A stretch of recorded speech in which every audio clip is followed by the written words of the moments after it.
Ladies and gentlemen, welcome to the Hate Everything podcast, starring your hosts. Oh fuck!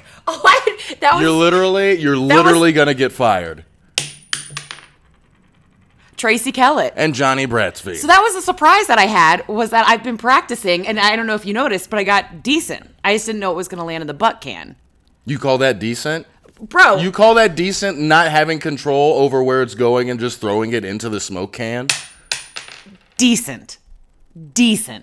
It's better than it was. It's better than it was, but you didn't nail it in the beginning. I kind of think this was great. It was so great that you had to do it again. There. It was so great that you had to do it again. That sounds like you failed. Welcome to the Hate Everything podcast. Happy Sunday, you fucks. Happy Sunday. 4th of July's over. Right. Last week we took it off to celebrate America. And then we had a bender this weekend. Total bender. We're coming down. We're having a little hair of the dog. God, I woke up drunk. Went to bed at 6 and I woke up drunk. And I'm feeling good. I'm feeling froggy. Ready to jump? I'm ready to jump. Ready to run? Just like a frog. It's been a lot of fun. You know who's not ready to run? God. Sha'Carri Richardson. Huh? Way to let America down on that one. I thought you were going to say Conor McGregor. No, because that was fucking amazing. He's not ready to run. He's not ready to run. He's not going to be ready to run for a while. He's not ready to run. A bunch of people fucking up their running status. I love it. I love it too. And I guarantee you, Conor McGregor will also be smoking some weed. Here's the thing. Commonalities. Everybody that is in favor of Sha'Carri Richardson running, you're absolutely wrong. You're 100% wrong. You're 100%. You broke the rules. So here's the thing. People are confusing two concepts, okay? The take is weed does not enhance athletic performance, so it shouldn't be illegal. That is a conversation for the fucking Olympic Committee. When you break the rules, that's the other conversation. So people are conflating the two. She broke the rules. I don't care if it enhances or if it doesn't enhance. They told you not to do it. That's what I'm saying. So when people are like, it shouldn't be, it is. It is. It was legal. It was legal in her state. Well, guess what? It wasn't legal for the fucking Olympics. The Olympics are not in your state. The Olympics are in regional. The world. They're in the world. We're treating it like it's regional. We're treating it like it's a regional cross-country meet. Right. It's the fucking Olympics. Go to Japan. Hey, guess what? Go to Japan. They don't allow gays in the Olympics in other countries, too. Go to Japan and try and smoke a joint in the middle of the street. Tell me what happens. And be like, it's legal in Ohio. It's legal in Ohio. It's such a wide, yes, I agree. Well, actually, I don't know that okay, I'm on the fence, and here's why. So when I used to run, you all know me as being this chubby little girl who tells dick jokes, and I respect that. But when I ran... Chubby little girl, a chubby older woman. Oh, fuck off. So... Stop trying to infantile yourself. What pedophiles are you appealing to right now? Wait, that's a different conversation that we're going to get into. That's a segment. So stay posted. No, when I used to run, I would do very long races. I would do crazy, like multiple day races, ultra shit.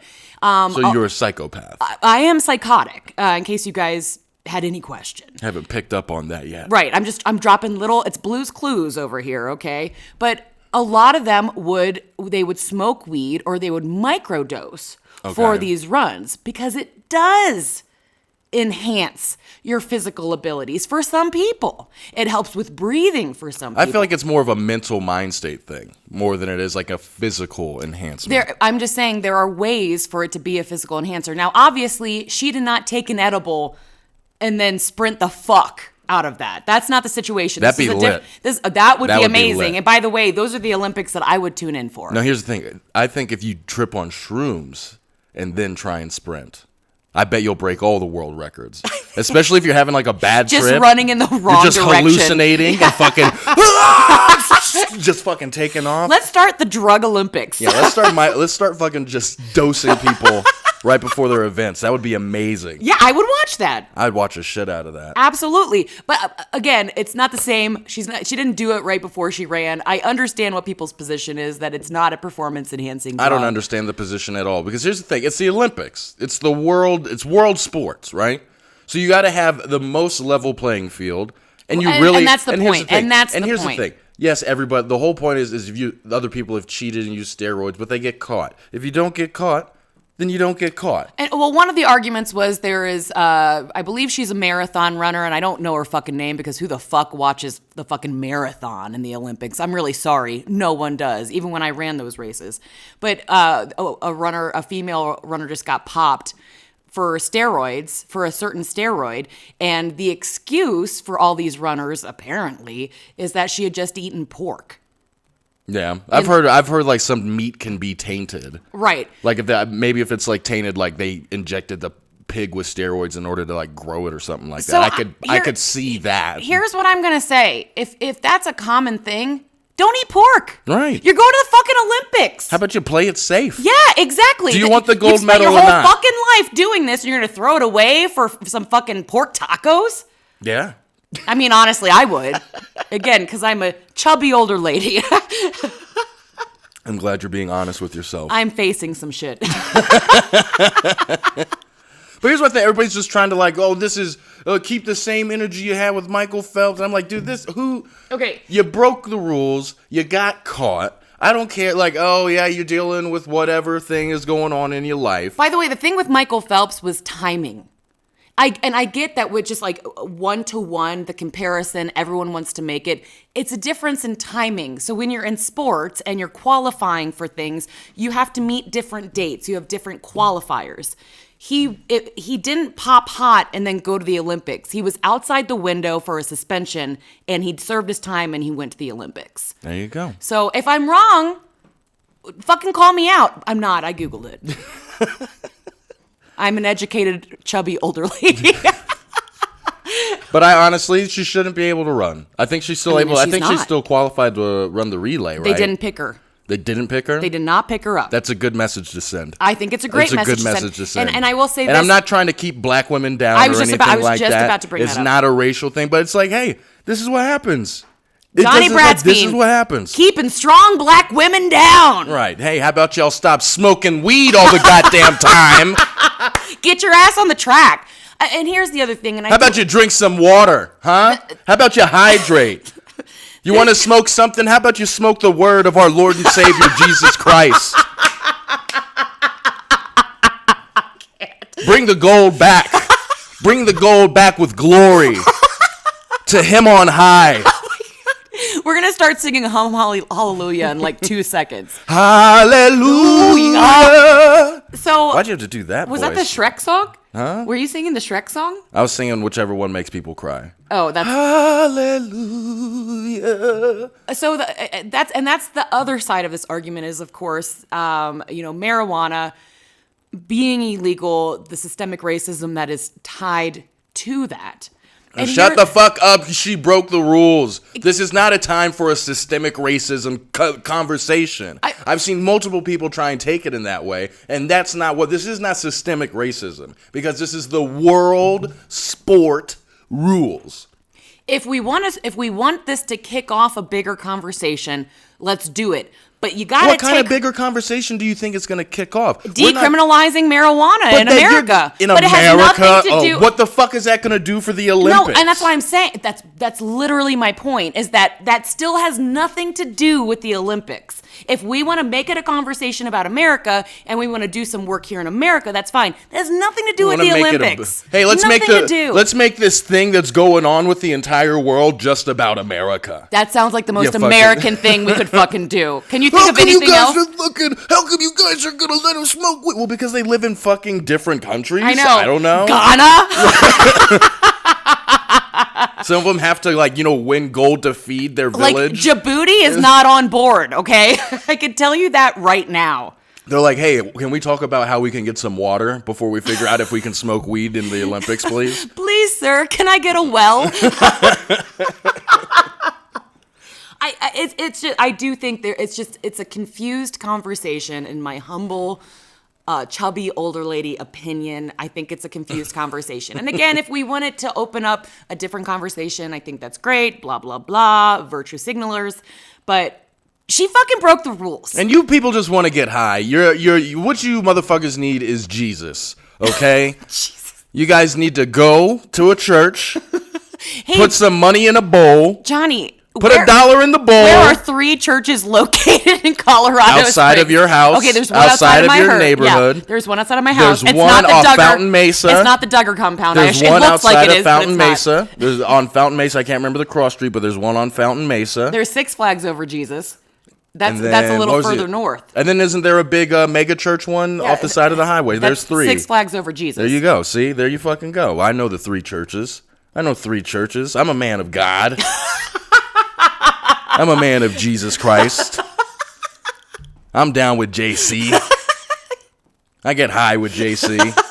That's the agreement we've had. If you're being honest, if we're being honest here, get approval from Jesus before you do anything. Absolutely. Pray on it, sleep on it, write a letter. He's not Santa. Yeah, he is.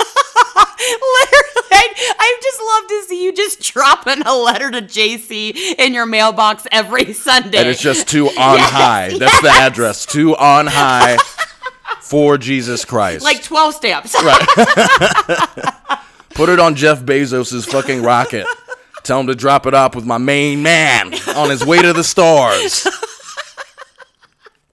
Come on now. Stop fucking smoking weed if you're going to the Olympics. Like that's You gotta know, right? Like there's certain paths you take in life where you're like, oh, if I'm gonna take this path, I probably shouldn't do meth. Right? Like you know what I'm saying? Dude, I'm an open micer and I don't even smoke weed before I go to Battle Camp, whatever the fuck that place is, brewery. You know what I mean? I don't even know the name. Battleground Camp. Open mic on Tuesdays. Battleground my camp. Battleground Mein Kampf. Mein Kampf Mike. Mein Kampf Camp Mike. So There's no Jesus there, so I don't go to that one. I will. Oh, Jesus. You haven't heard? I'm going Christian comic now. Well, I heard about your show and that maybe you need to. Hey, I got in a little bit of trouble. I think it's kind of funny, though. I think it's kind of funny I got in trouble for my shooting joke, and then the very next day they were like, oh, there was almost a mass shooting. It's too close. It's too close. Fucking 4 blocks away. You know what's so crazy to me? There has to be a level of self-awareness. And to see that there is no self-awareness in that environment, and we're obviously talking about Denver. Wake the fuck up. I'm sorry, Colorado? We shoot people here. We shoot people. Dude, we have a law called Stand Your Ground. If you come into my yard, I can legally shoot you.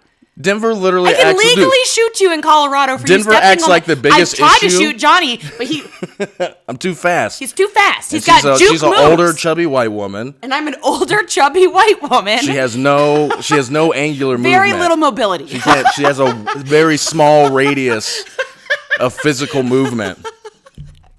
No juke moves. Her best physical movement is this.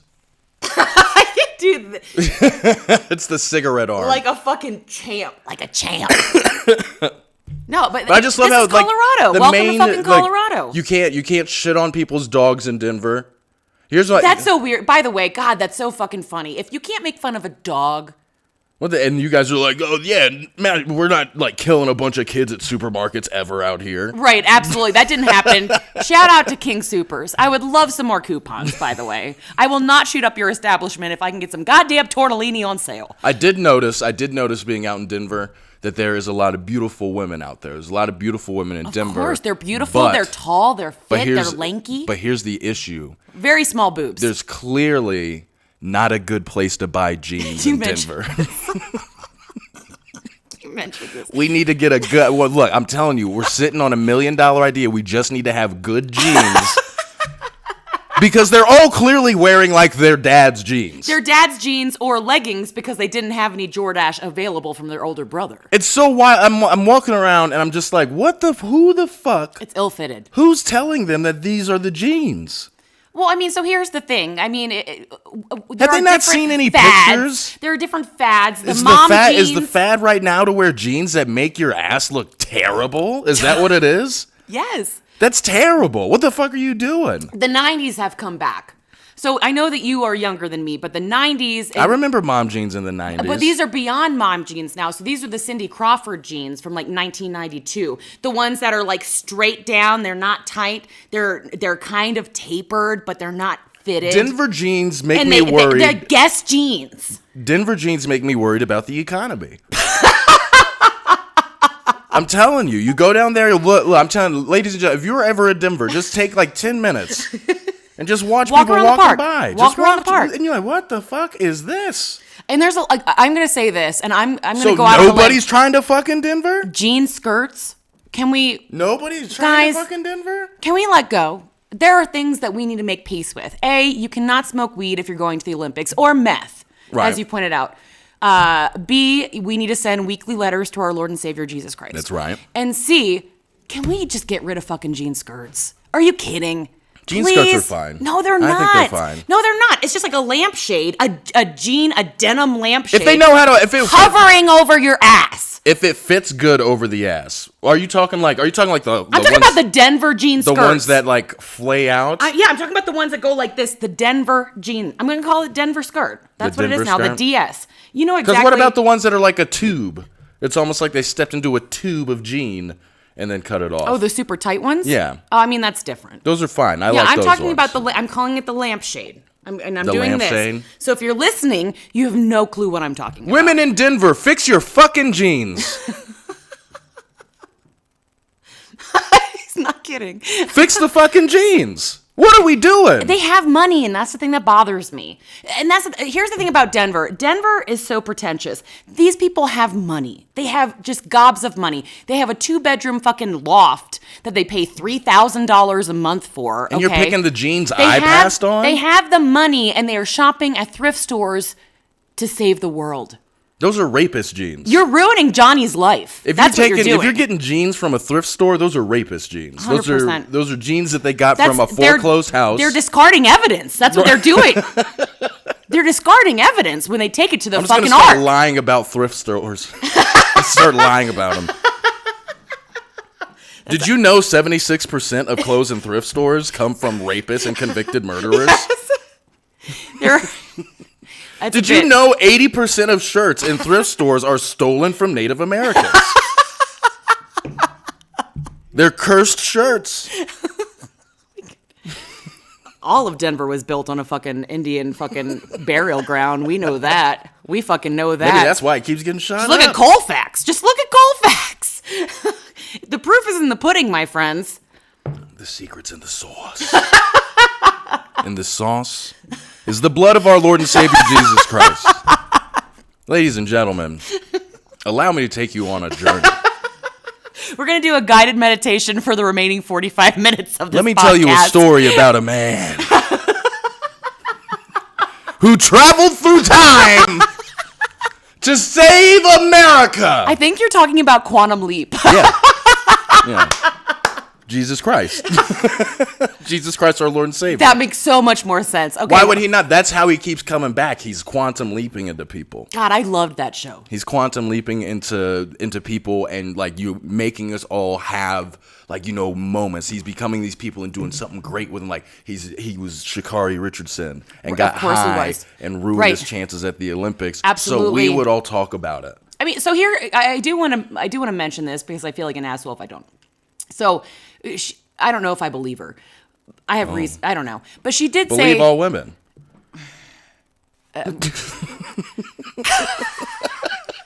Guys, if you're listening and not watching, what the fuck are you doing? This is not worth just listening to. You got to watch.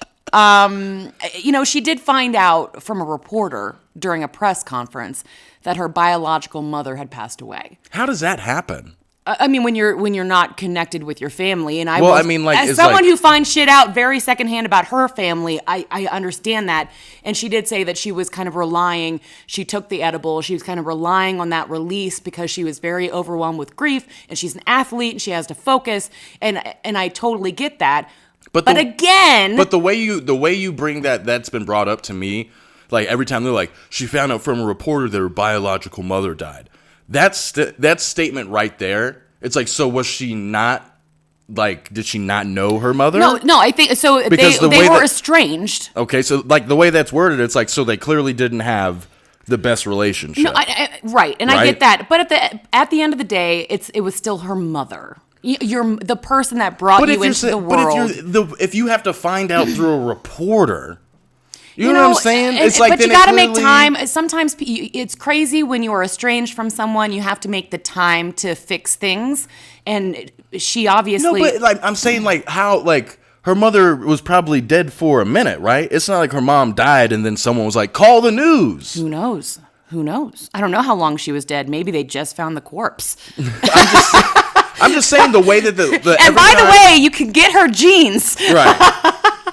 But you get what I'm saying? No, I get what you're saying. It's but like I she feel like clearly all of didn't us have- on a human level should be able to empathize, but we also need to separate empathy from reality. And the reality is when you're an Olympian and you're spending day in, day out training, don't fucking break the rules. I don't know if I can empathize though, because I don't know if the severity of the situation is as intense as it needs to be in order to win my empathy. I will say this: it feels Like if it was a little like an out.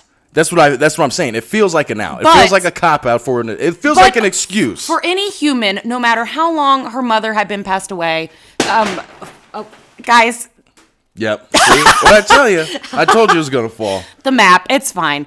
But to find out that your mother has passed away, that is pretty heavy. Whether you have a great relationship or not, there's a piece of you when a parent dies to know that that's it. You're an orphan.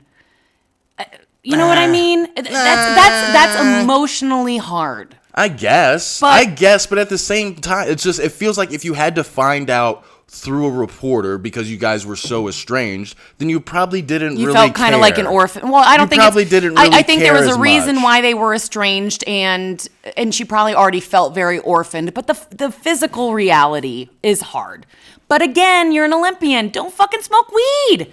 Look, you want to fucking forget about it? Go run that race. But now you can't. They didn't even pick her up for the relay. Now you can't. That was a message. That was absolutely them sending a message. And you sent the right one. Go to church, Shikari. Well, my faith in the justice system has prevailed. Oh, Jesus.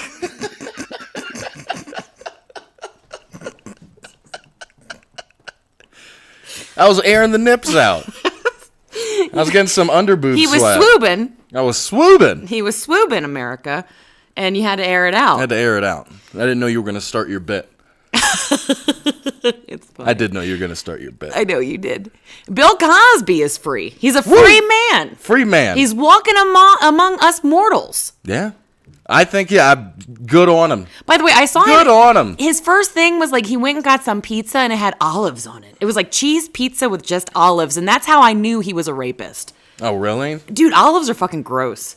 Look. Ugh. Some people like olives. Some people like to fuck asleep women. And All right, both are Bill Cosby. We now have a Venn diagram. When your powers combine. Now anybody I see eating olives, I'm going to ask them if they like to drug and rape women. Obviously, that's going to be question number 2.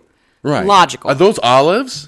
Yes. On a cheese pizza? Do you like to drug and rape women? What are you talking? Well, Bill Cosby likes olives on his pizza too. That's going to be my new grossed me thing. out. I'm not going to lie. It grossed me out. Also, he looks like fucking dog shit. Well, that's what jail does to a black man. Oh, Jesus Christ. Huh? He's been in like the swankiest prison cell. You know that. No way. You know that those prison guards are bringing him all the fucking Jello pudding pops a man could enjoy. Yeah, okay. You really think a black man is getting the best treatment in a jail? If that black man is Bill Huxtable. Yeah, okay. 100%. Yeah, There are okay. people, those guards I think are fangirling. That's why they had to fucking bend the little legal system a little which way to get him in there, right? They're already trying to do him dirty with the legal system. Okay, pause. And now he's in there. So here's the thing. So he's not going to get no preferential treatment if they're already bending the rules a little to get him in. Can you describe to me how they bent the rules to get him in? Because they settled on that case back in the day. They got their paycheck. They got him to say all the shit that he did. And then they used that testimony against him in order to get him locked up this time. It was a case of double jeopardy. He had already... No. They took away his Fifth Amendment right. Double jeopardy means you are convicted of the same crime twice. Double he jeopardy... was. Stop. Double jeopardy is not using the testimony to corroborate a new crime. Yeah, but they used testimony that was already told that was not going to get used against him. Was it sealed? That was the agreement. So here's that was the agreement, was it not? You can't use this testimony against me in the future. You use the testimony against him in the future. Get him in there, and now he's out because you guys didn't follow the rules. It actually happens a lot. That happens a lot. And when you sign those, when you make those deals, when you take that deal, it's usually for it's a civil deal, and you get a large sum of money for it, and then you got to pay the money back. So if something happens to you and you're like, you know what, I'm willing to give $250,000 back, that's the deal. But it's in there. Did they not agree that you can't use a testimony against him? But it would be in the paperwork that if you do, you have to pay it back, and that's the deal. That's the thing. It's like, hey, if you do it, you got to give all the money back. So that person. I think the deal was more, I will tell you everything that I did if you don't use this against me in the future. I don't think it was based on the money. I think it was, if I do this. Here's the thing. I don't know enough about this situation to speak intelligently. I've read a couple articles, and basically what it was is he said, I will tell you everything I did and pay you your money as long as this testimony can't get used against me in the future. I don't think there was any stipulations of, well, if you want to use it, you got to pay it back. I mean, so usually that is the deal, but I don't know enough. I don't want to speak out of my ass. I'm just saying. Dude, I'll speak out of my ass. This is what you get. Okay, fine. Let's speak. This is what you fucking get. Production, my volume just went to a 20. And I am already a 20 out of 4. But this is what you get. It's like, if it wasn't good enough, then why did you stop? Why did you settle the first time? And you come back the second time and try and half-ass it. This is what happens. I'm not trying to say he's innocent, a good guy. But when you're gonna skirt around the corners, sometimes you're gonna this is what happens. If that person truly believed that it was just to them, a lot of people, if something happens only to them, they truly believe it's only to them, and that person is not going to continue hurting people in the future, you're going to be more likely to take one of those deals. But then when you find out that this is something that has systemically been happening, you're going to come forward and give. I'm assuming that there was money involved because that's how that shit works. But again, I don't know. But let's assume that there was money involved. When you find out somebody else is getting hurt by somebody that hurt you, and you're at a point in your life where you're like, you know what? It's worth giving it back. You're reneging on the deal. It's like you can't fucking go all the way to the finish line, get what you want, get the outcome you needed, and then come back and be like, oh, actually, I want to do, I'm back. I don't know. I mean, it's got to be a part of it. There had to be some sort of waiver and a clause in the agreement, and I think that person just was like, you know what? No, thank you. Take the money back. I'm going to go ahead. But you can't wait. Like, how long of a wait was that? How long do you wait? Like, so a lot. That's such a slow burn That's such a. So here's the thing. Now we're talking about statute of limitations, but in a civil, it depends. All these things depend on the kind of case it was. It depends on the deal. It depends on so many things that I don't know about. We can make shit up. I'm not trying to sound cold or callous, but it's like, hey, you should have taken it. You should have taken it all the way to the ground. So you're saying that you don't think that he would have been convicted without it? Yeah. That was what they used to get the conviction. That's what they used to get to the conviction was that testimony. And I think they did something with witnesses too. There was 3 more witnesses added in when they only had 1 or 2 on the docket or something like that. They had some weird break in the case, and then they brought in 3 extra witnesses. So there was a bunch of and I get you're trying to get the guy in, but it's like when you operate outside of these lines, this is what happens.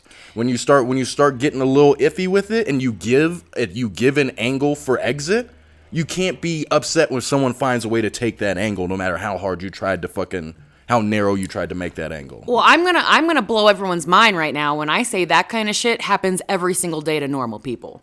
When people just fucking show up and you have witnesses that weren't disclosed and shit like that, that happens every day. Yeah. To everyday people, not just Bill Cosby. So a part of me is grateful that it happened to him too, because I did take the position that he was being treated better than everybody else.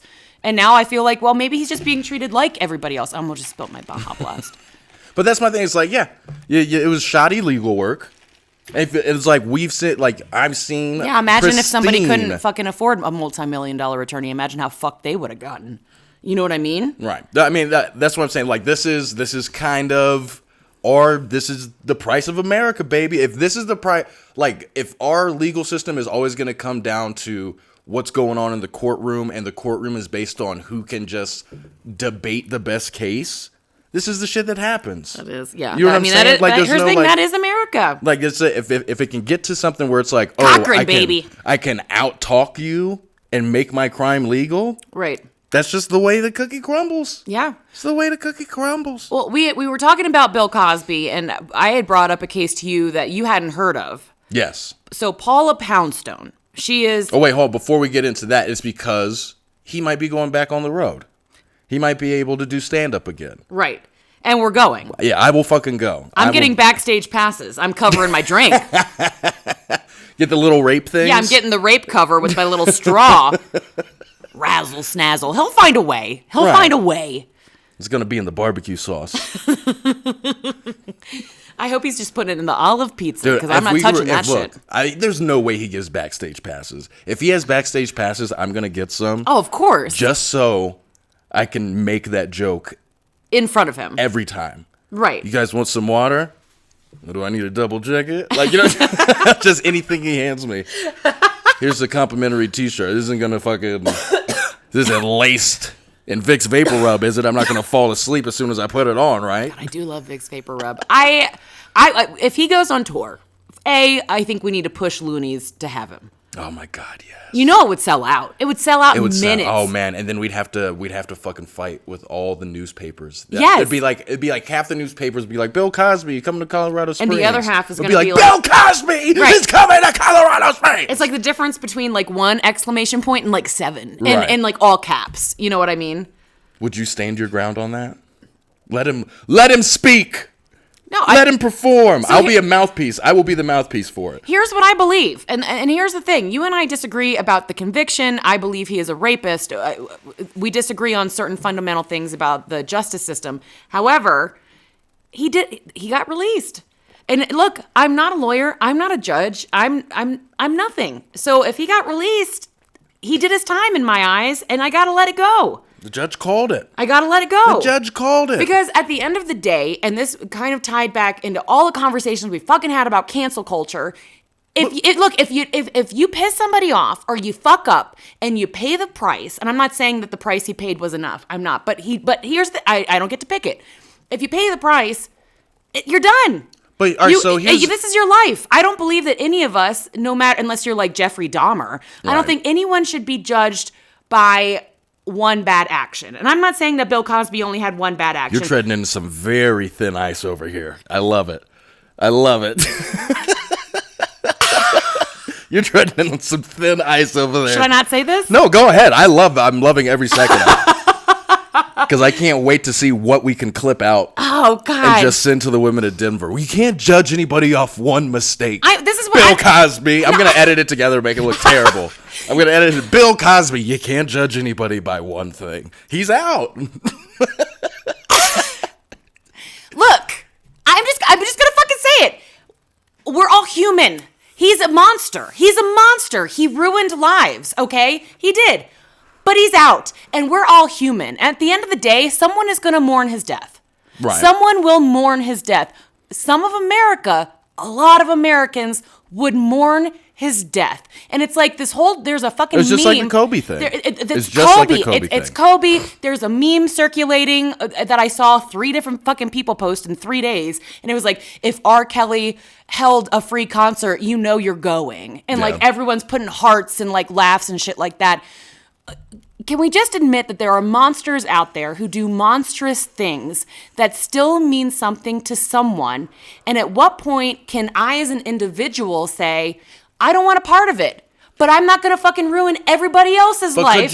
Could you not argue, and this is more like, I feel like you'd be able to see this from more of the stand-up point, is that a lot of these people who are these iconic figures, you kind of have to be a monster to get to that point. Not saying like, this was necessary. I don't think you have to be a rapist. I'm not saying it was like necessary, but it's like this is kind of... Actually, I'm going to say I know you don't have to be a rapist. Right. But I'm just saying it's like, don't most people who are in the spotlight like this have some sort of dark thing that like... You know what I'm saying? I'm not trying to make excuses for it, but it's like a lot of our idols, if we really dug into them, are kind of crazy, wild, monstrous people. Here's what I'm going to say. I am going to say that no human knows another human well enough to believe. Like, I've been married for 17 years, and there is shit about my husband that I'm still learning. There is shit about you that I don't know. No one is perfect, and we are holding ourselves up to the standard like every single fucking human is fucking pristine. Like, we're pristine. Like, we don't have demons. Like, we're all fucking angels. And, like, one person who fucks up is immediately a monster. We're all monsters. Yeah, I don't think it's a level of, are we just monsters? Or are we fucking Bill Cosby? You know what I mean? I do. But when people mourn him, I'm not going to go on Facebook and be like, he was a rapist. You want to know why? Because I know it in my heart. I'm not going to take it away from somebody else because somebody is going to be sad. All right, so here's my question though. We remember the whole beginning of all this and how big it was. Why was him getting out not as big a fanfare as the beginning of all this? You know what I'm saying? Well, because the conviction, because he was a monster, and putting him away was obviously going to be more celebrated than him getting released. However, I'm just saying, like, where was the big blow up? Because I feel like something like this should have rocked all those people who were just up in arms and all about getting him in there and fucking putting him under the jail cell. He's going to die in there. Bury him in there. Fuck him, fuck him, fuck him. Because we've already moved on to the next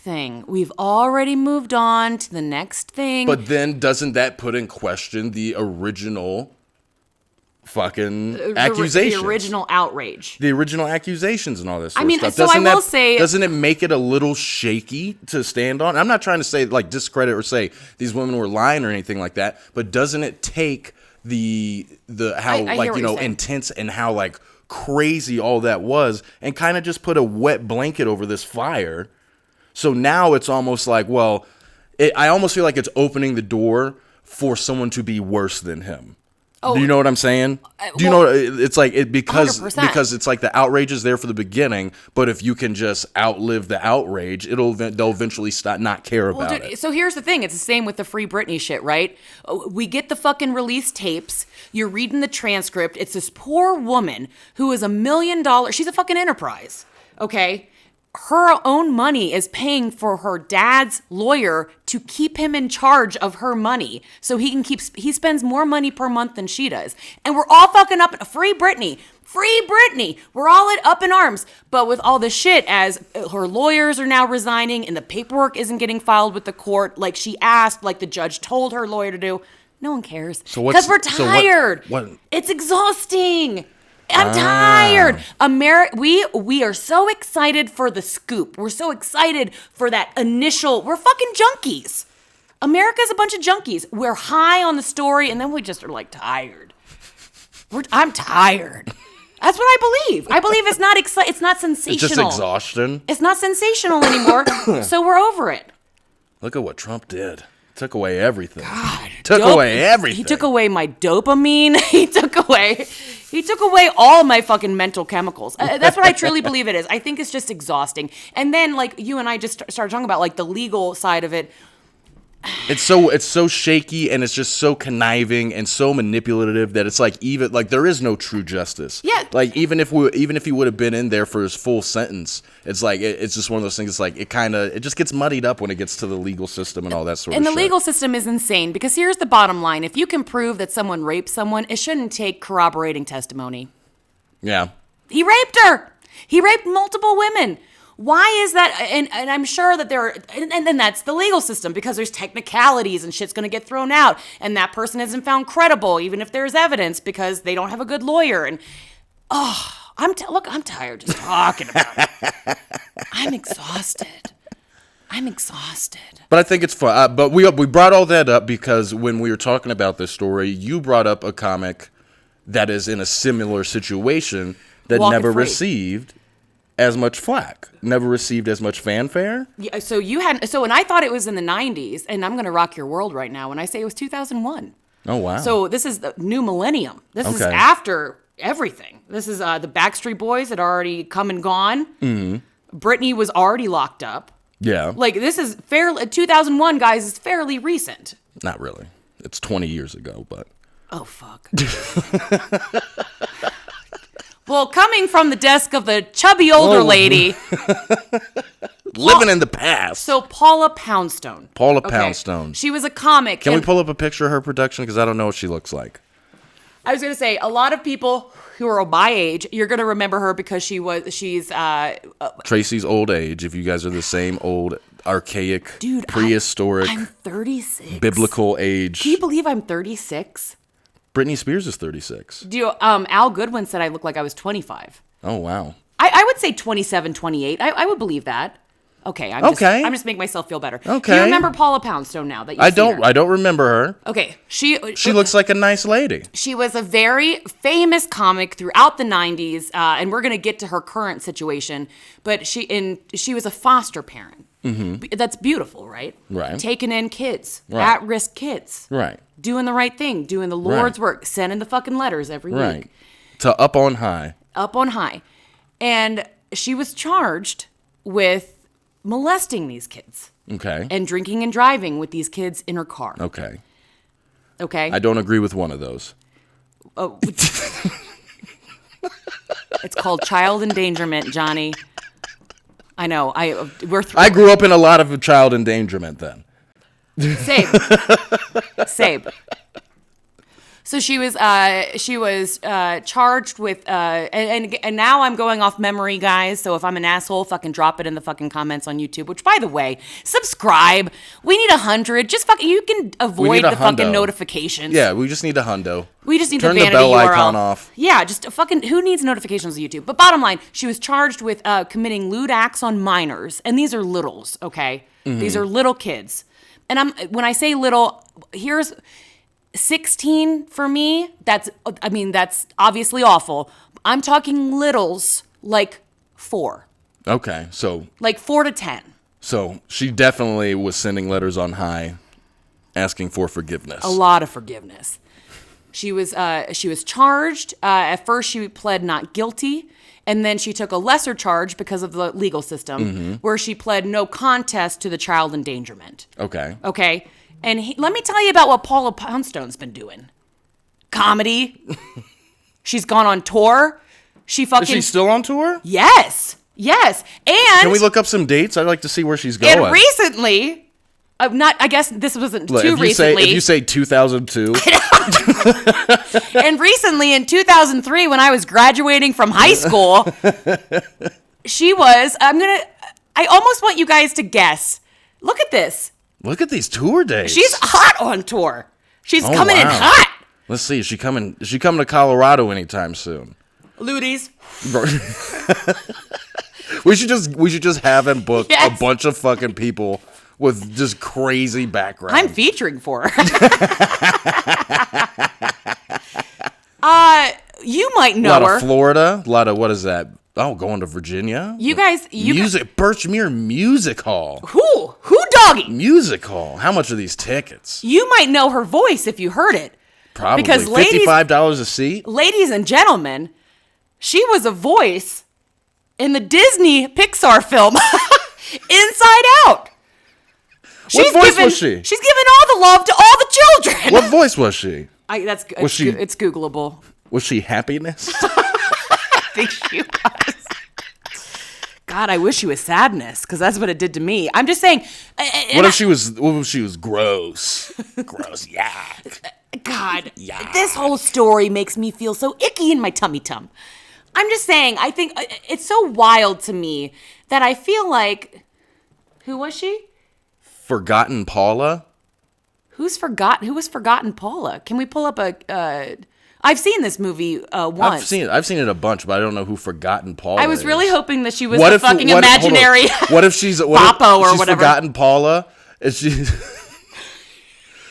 She's the memory of the kid that is like tucked away in the fucking corner. Oh my God, she is! Oh my God, she is! She is trauma. She's trauma. This kid had to do EMDR to find Paula Poundstone. Oh my! Are you fucking kidding me? That's awesome. Production, is this a joke? Forgotten Paula. Forgotten Paula is a character who appears on Inside Out. She is the lead of the Forgetting Crew. Oh my God. Although she frequently asks Bobby his opinion on what memories to forget, it appears she is in charge and makes the final decision. I bet she does. She has a clipboard on which she wrote which memories have been forgotten. Oh my God. Oh, this gets better. I wish I had looked at this. Oh my God. I'm just molesting kids and making them forget memories. That's all I'm doing. At least Bill Cosby Hey, did at to least adult look, women. here's the thing. She was doing research for the role. Oh my God. That's all it was. Oh my God. That's all it was. Disney brought her in for an interview, and they were like, look, your character is supposed to make kids forget memories. Ladies and gentlemen, we're not doing a clip show today because I'm just going to barf into my kitty litter over Forgotten Paula. Forgotten Paula. So she's like, look, if you can give me a couple years and a couple children, oh my God. we can figure out how to make kids forget for my 5-second role. If anyone was truly wondering, what is it going to take for Tracy Kellett to find Jesus? This was it. This was it. I'm going to fucking Restoration But here's my Church. thing. So where's the outrage? So here's what I'm saying. I feel like there was like this period of time before fucking Facebook, before everything, where when people just got to pass. Not true. We're just talking about Bill Cosby. But we're talking about him now. But why can't we talk about Paula Poundstone? We're talking about her right now. I'm saying. I swear to God, can we, real quick, for any of our followers who truly love me and Johnny, the one of you, okay, fucking go to her Wikipedia and fuck that shit up. Right. I would love Let's to get see. it trending. I would love for it to say trending. like Paula Poundstone, comma, pedophile, which by the way, I love the alliteration. Paula Poundstone, the triple P. I'm a sucker for good alliteration. The triple Paula P. Poundstone, pedophile, triple P. Triple P's coming to Alexandria, Virginia. Forgotten. At Music Hall Theater for $55. Dude, she's making money. Bring the kids. She's making I heard she's a clean comic. Oh my God. Fuck with her Wikipedia. That's all I'm saying is, real quick, because I don't know enough about this Bill Cosby thing, and I feel like an asshole, but I ignored it, okay? Because I did love Bill Huxtable. Mm. So I'm out of sight, out of mind. There's nothing I can do, okay, except not get raped in a comedy club. So, God, please don't stitch this together. Fuck, I am never going to Denver again. When was he doing this shit to women? I thought it was like way. I thought it was way before the time of Facebook. Because I thought that these things were ongoing. My understanding is that this was. I mean, I don't know. I'm not like the fully versed in it. I think it was before. I thought it was before 2001. Oh, Cliff Huxtable. You said Clint. I think I kept saying Bill Huxtable. Bill Huxtable. Oh. It's a mashup. It's a mashup. It's like it's like pop punk. But I think it was all back in the day shit, and then it started to come to fruition because the women that were accusing him, they're older too. Production, can you? Thank you. I know they were older, so I guess my thing is, oh my God, this is what's even worse, is that if it was from a long time ago and it's blowing up now, can we get the kids that were hurt by Paula Poundstone to fucking get on Twitter? Can we get some Twitter accounts? No, because they don't remember. Because they killed themselves. They don't remember. No, they forgot. It was part of the role. So I guess my point... So here's the thing. I don't think it was a crime. I think it was just research for a role. I am so... She was just pulling a Matthew McConaughey. She was method acting. God. This isn't Christian Bale, bro. I guess what I'm saying is that she's going for the Oscar. So the legal proceedings, I'm gonna classify it like this: the legal proceedings were handled before social media. It was handled before things were sensationalized. So right now, Cliff Huxtable. So there you go. Sindra Ladd alleged that Cosby drugged and sexually assaulted her in 1969. 60 women. 60 women? 60 women accused. Okay, even if it's a 50% approval rating, that's still 30. No, but here's the thing. And this is the only reason why the 60 is up in the air for me, because this was the first big one. This was the first trendsetter. You know what I'm saying? And I'm not trying to discredit anybody. No. And all, but like this was the big trendsetter when this was the beginning of the Me Too movement. Right? Wasn't Bill Cosby the beginning of the first? Like, wasn't he the first one? I thought it was Weinstein. I thought it was Bill Cosby. So I guess my bottom line is the legal proceedings for Miss Paula Poundstone, Forgotten Paula, which, by the way, if we could just forget Paula Poundstone, that would be amazing. I'll never be able to. Now. No way. I would know every time that movie comes on now, and that character comes up and be like, hey, guess what? That's a rapist. So her legal proceedings were before social media. Obviously, the statute of limitations for Cliff Huxtable had not been reached, and that's why he could be tried now. You know what I mean? And he got tried. Hold on. If something from '69 is not outside of the every state is different. Is not outside of the thing. So so crimes against children have a smaller window? I'm saying she was convicted in 2001. What did she do? What was her? She pled no contest to child endangerment. Okay, so does that mean she got no time, or she got probation and then she had to go through AA? They're like, stop doing that. Yeah, they were like, stop it. No touchy. No touch. It must be nice being white in America, huh? Huh? White women? Where's the outrage? Let's fucking ban her. Boycott Paula Pound, the fucking music hall in Alexandria, Virginia for $55 Hold on. Let me see if I can leverage this first, because I'm trying to get out on the road. I'm gonna clip this part of our podcast. I'm gonna email it to her and be like, I need feature spots, or this is going public. It's been public. We just found it on Wikipedia. Yeah, but I'm gonna make it public. I guess I now have to go back though. I have to show her I have to do is show her my TikTok stats. My 7,000 followers are gonna see this. By the way, can you fucking boost this fucking podcast on your goddamn TikTok with your goddamn minions? Get us some fucking money. Jesus Christ. So I guess now I have to go back and I have to apologize to Paula Poundstone, because before I forgave Bill Cosby. Okay. And I'm not going to say I forgive Bill Cosby because I feel like you're going to stitch that. I already got it. Yeah, you already got it. I don't know. So I guess now I have to say, hey, Paula, you did the crime. You did the time. Forgotten Paula. Jesus Christ. Ladies and gentlemen, you saw it here first. Tracy Kellett tanking her own career. They saw it already. Ladies and gentlemen, our next promotional bump that you're going to hear is going to refer to a conversation that Johnny and I had as an open door conversation, which is only available if you subscribe to our level 2 or level 3 tier on Patreon. So of course, you're going to kind of understand what we're talking about, but not fully unless you subscribe. So I guess what I'm telling you to do is subscribe, you dumb fucks. Also, how about Trey Mancini, second place in the home run derby? Hot damn. Speaking of racism, Jen and Gary Coleman. There's something. This has been bothering me. Okay, let's talk openly. We're amongst friends. I've been doing some research. More research. We're doing a lot of research, and this one is really, really, really scary. Oof. Okay. Have you ever heard of the assassination of Abraham Lincoln? I mean, I heard of it briefly. What do you know? He was assassinated. He was at a movie. Okay. He was taken in a flick. Do you know what movie that was that they were watching? Oh my God.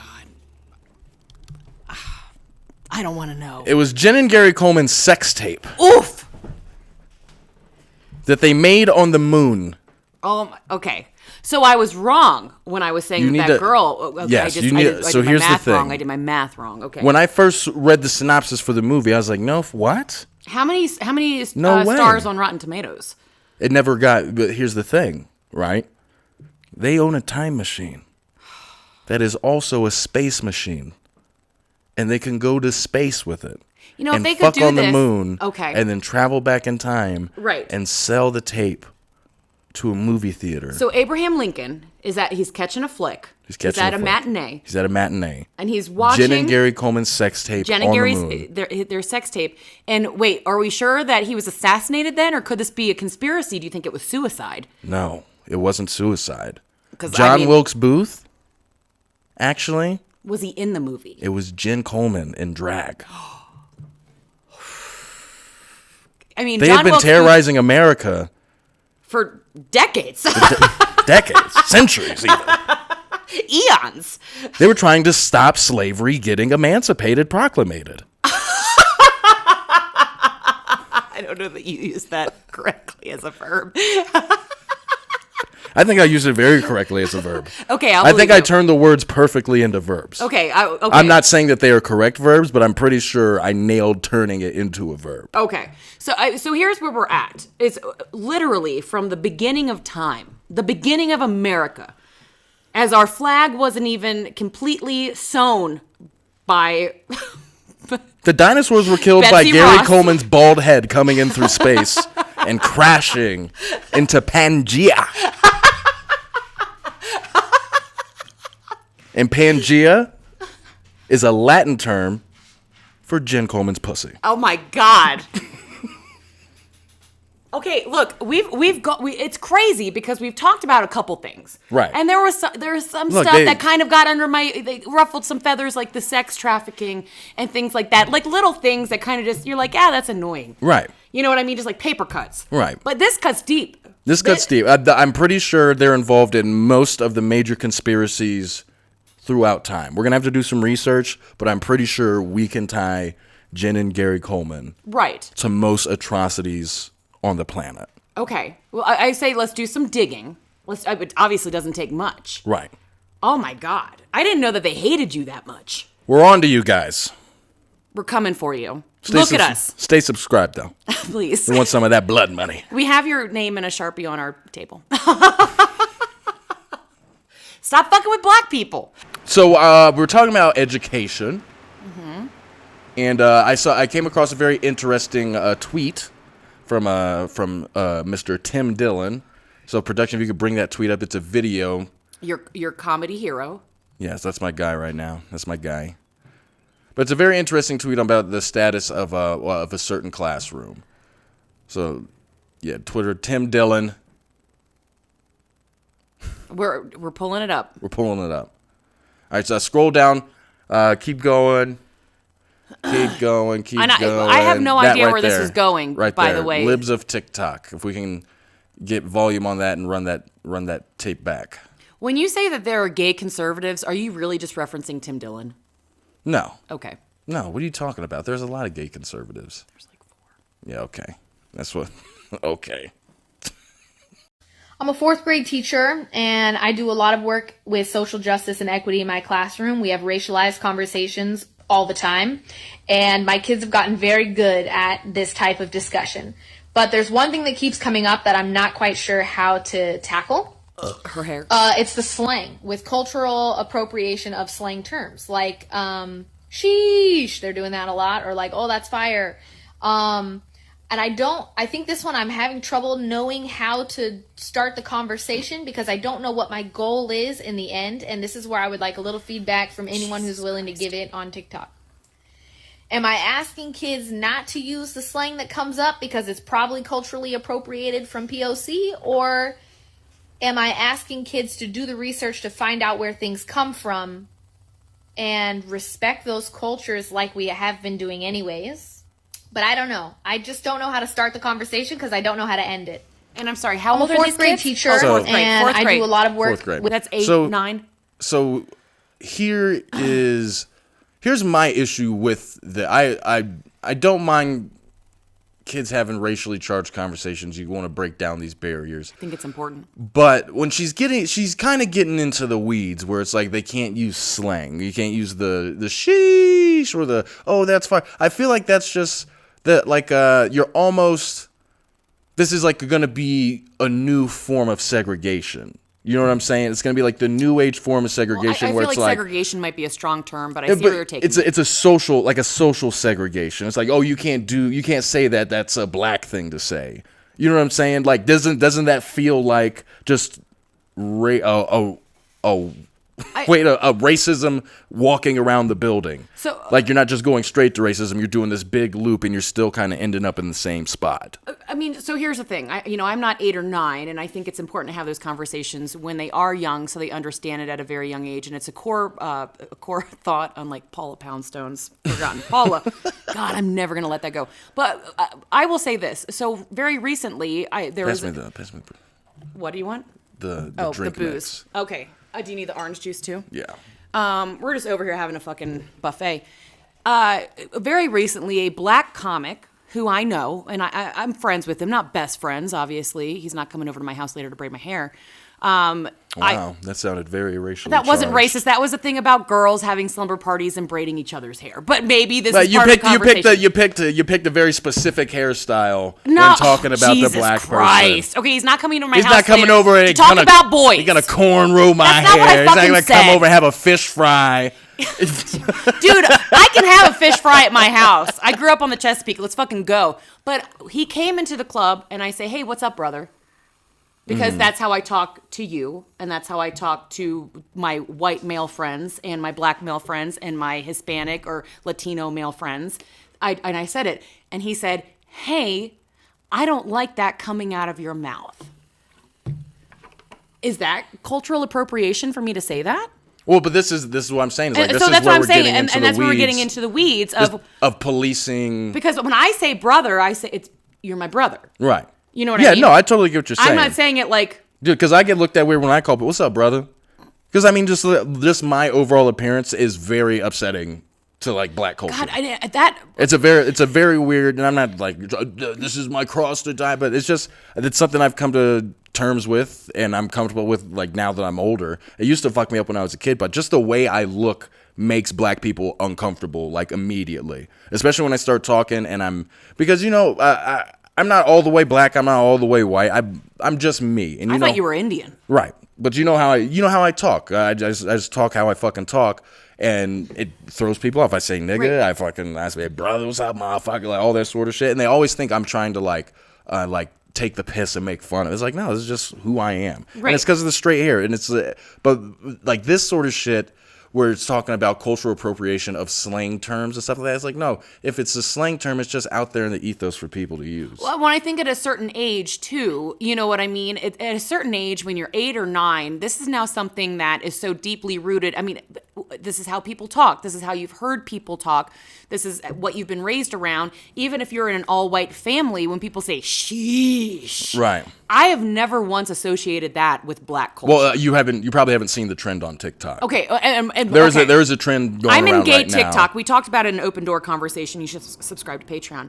But yeah, there's like a new trend. It's a new black. I don't know if you've seen all the stuff going on with TikTok where there's like a black creator strike on TikTok. I've heard of it, but I'm in lesbian TikTok. Right.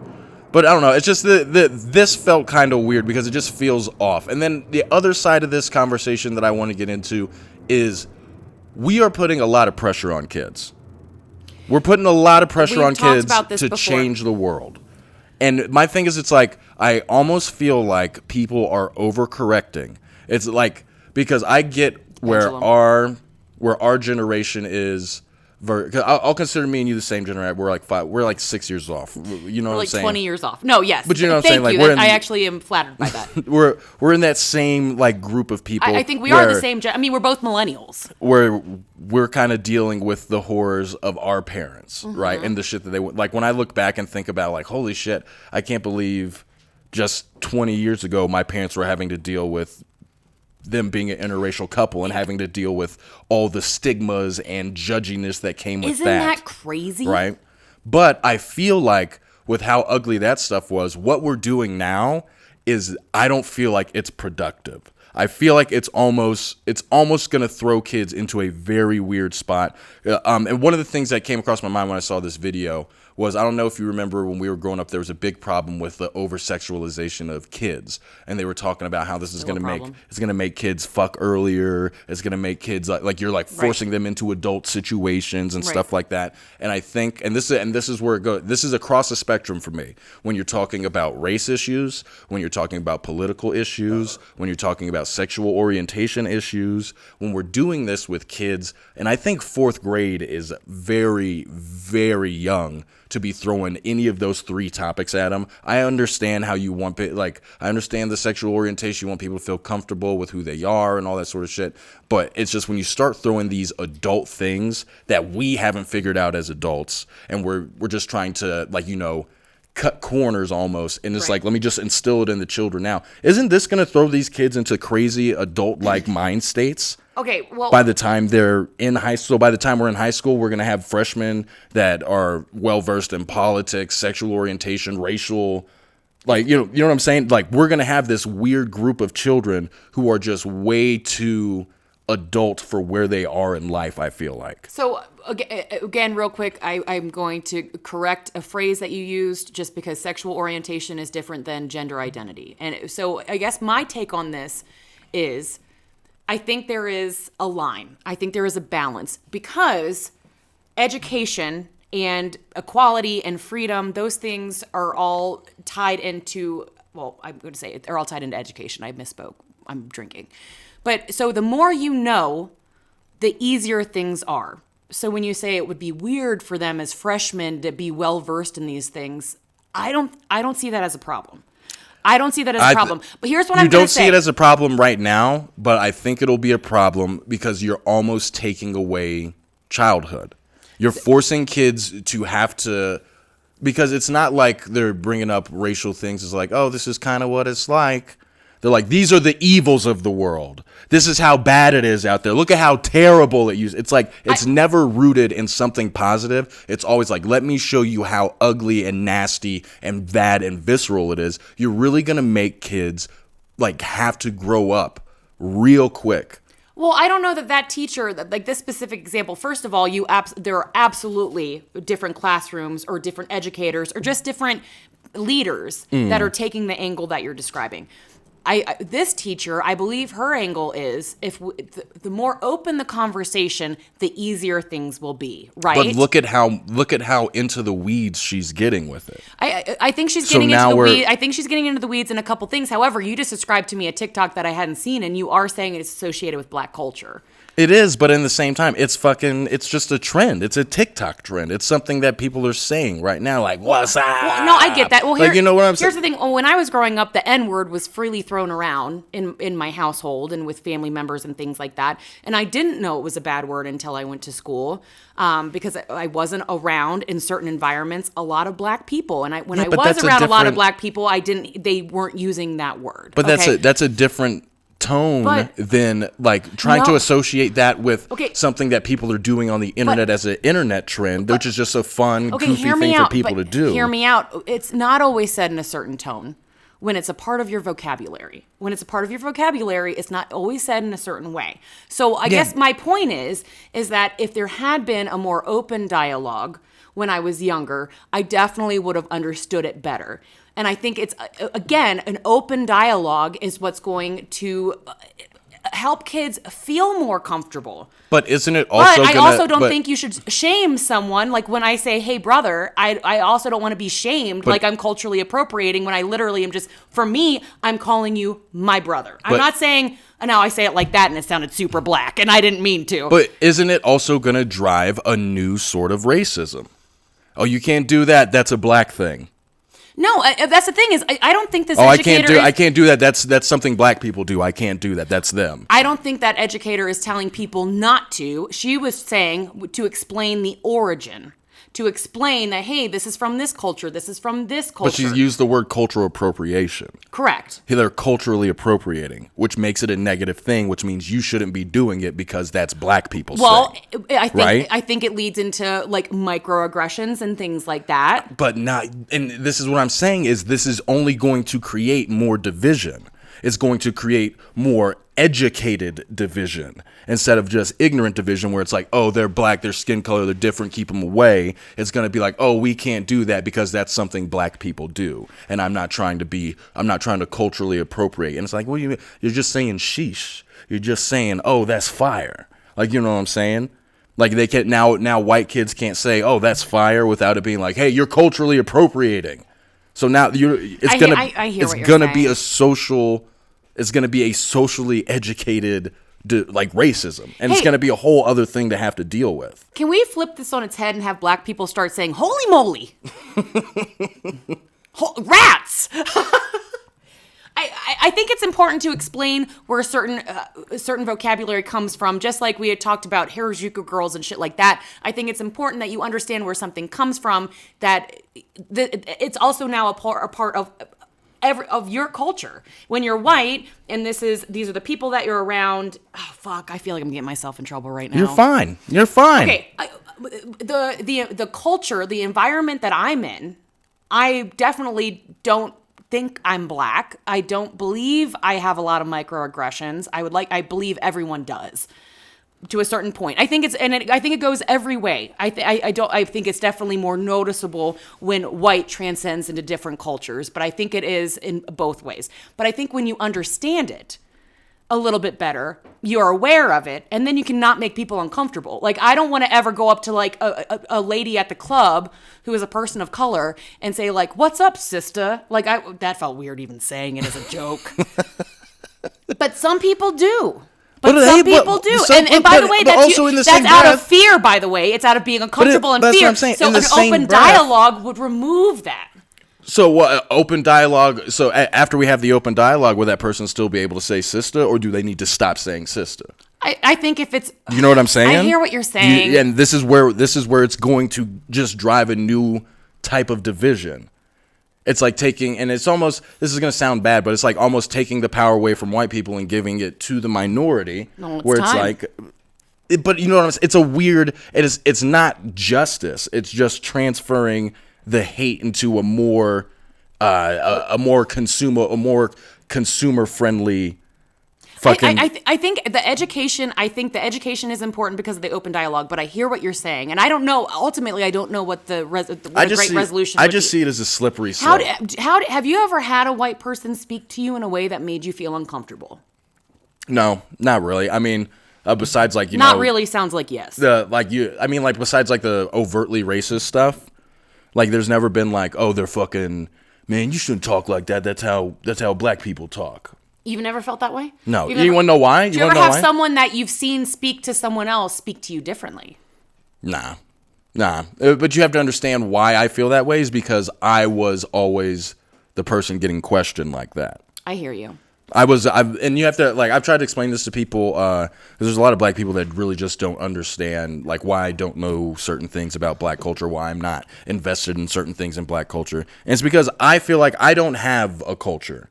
I wasn't able to dive all the way into black culture or dive all the way into white culture because there always is a stopping point where someone will basically be like, you've gone too far. They race check you. I get race checked. I mean, it's basically something I had to deal with all, like, growing up all throughout high school. I still even have to deal with it nowadays. And it used to really fucking bother me in high school and, like, right. when I was a kid. But now I'm an adult. I'm just like, okay, all right, I'm not going to have this conversation with you. I'm just me. Okay, so maybe actually... I'm not black, I'm not white, I'm Johnny Bratsby. Maybe that's the answer, is maybe when... So I don't have the experience that you have, obviously. White people don't have that experience. Black people don't have that experience. But when you're being biracial, you have that experience. So maybe this conversation that we're having with kids at a young age is maybe going to open up their eyes the way that your eyes have been opened, and that it doesn't matter, and that it's important to understand. I don't know. I think... this is going to sound terrible, but I think people just need okay. I said I forgive Bill Cosby.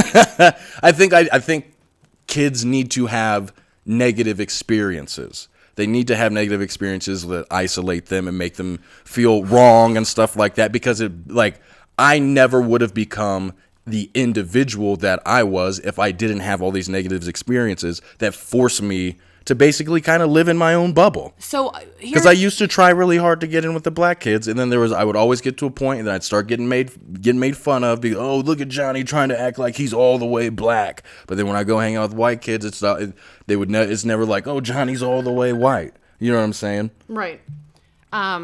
Okay. I had a thought, and I'm so sorry that it just slipped my mind. It was going to be amazing too. Were you going to say the N-word? I was going to say the N-word. So here's my point. Here's what I was going to say. And it's crazy that just one thing will fucking take me off track. Do you truly believe in your heart of hearts that having these conversations about gender identity and these conversations about like the culture and microaggressions and cultural appropriation, things like that, do you really think that kids are still not going to have negative experiences? Because I feel like having these conversations, it's just one less thing. Because kids nowadays have it way harder than we do, or we did. Kids nowadays, they go into their bedroom and they still get bullied. They literally can't. By choice. It's not by choice. By choice. You can turn the fucking computer off. No, but that's still, you still know that tomorrow you have to go to school and that person was posting shit about you, and now you're anxious about who else was posting shit about you, and they're telling you to go kill yourself, and you're young you could and have impressionable. And what people need to be, we need to teach fucking individualism. Hey, guess what? People are going to be dicks. But isn't this conversation about individualism? No, because you're basically trying to put people into more boxes. You're No. trying to isolate people even more. I disagree with that.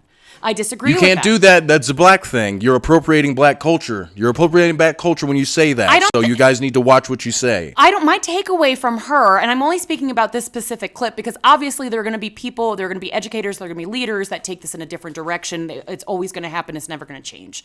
But I don't think she was saying not to say it.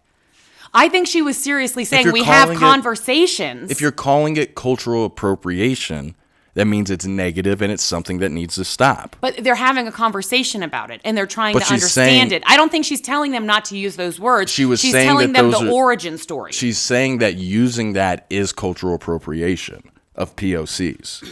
And that's where I'm like, so everybody just needs to stay in their racial lane? That just sounds like a different form of segregation. That just sounds like a social form of segregation versus a actual physical form of segregation. We're moving into where everything is like a mental game now.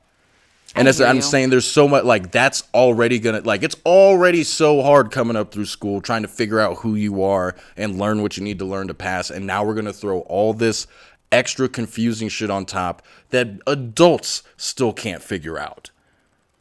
And I get you're trying to correct the problem by raising the children right, but I think you just need to raise good kids. I don't think you really need to dive into, oh, this is cultural appropriation. This is blah, blah, blah, blah, blah. It's like, hey, if you're doing something, just do things with good intentions. Like, that's the message I feel like we need to push forward. It's like, don't do things because you're like, oh, this is funny because it's going to piss someone off. Like, you know, then that's the cultural appropriation. But if you can raise kids in a way where it's like, hey, if you are doing it with the right intention, just make sure you're able to back that right intention up. I truly believe that having conversations about things, that is the resolution. However, I hear you. I totally hear what you're saying. I'm not saying don't have conversations. I'm not saying that. But you're saying to not basically villainize. When you're getting so nitpicky with the conversations, you're almost losing the original intent of the conversation. I hear you, brother. Ladies and gentlemen, cancel Tracy Kellett. Fucking racist, culturally appropriating brother. All right, ma'am. Isn't that what white people say? Ma'am. I wanted holy moly. Well, golly. Thank you. Skip to Malou. Gee willikers. I'm in a sticky wicket. I stubbed my foot in the briar patch. Oh my God. Ladies and gentlemen, stick around for after the show. I'm going to be doing story time with Brer Rabbit and the Tar Baby. Which is blackface. It's a book. Please don't cancel me. It's blackface. I didn't know that book was racist until I was like 18. Bro, I had that book growing up, and I was like, I don't get it. What about Riki Tiki Timbo? That was my shit. I have no idea what that is. You don't know Riki Tiki Timbo? No, but I read that. Riki Tiki Timbo, Tusha Rimbo, Charibari Ruchi? What the fuck? Right, come on. I have no idea. He had to go down a well with a ladder or something like that, right? He had to go down a well with a ladder. It's very... I don't remember. I just remember the name. It's about a mongoose. It's not about a mongoose. Riki Tiki Timbo, Tusha Rimbo, Charibari Ruchi.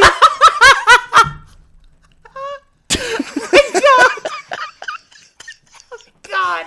Pull it up, production. I've never seen this. I did have that. I thought it was like an Asian kid. I had the Brer Rabbit book when I was growing up. I thought it was like an Asian kid running around with a ladder and climbing into wells. Two different things. Okay. You're thinking about Tiki Tiki Tembo. I'm thinking about Riki Tiki Tavi. Okay. So Tiki Tiki Tembo Jesus. is Chinese. Riki Tiki Tavi is about an Indian mongoose. Okay. Both culturally appropriated. I think they were written by their people, so back it up. Unless Arlene Mosel is Chinese.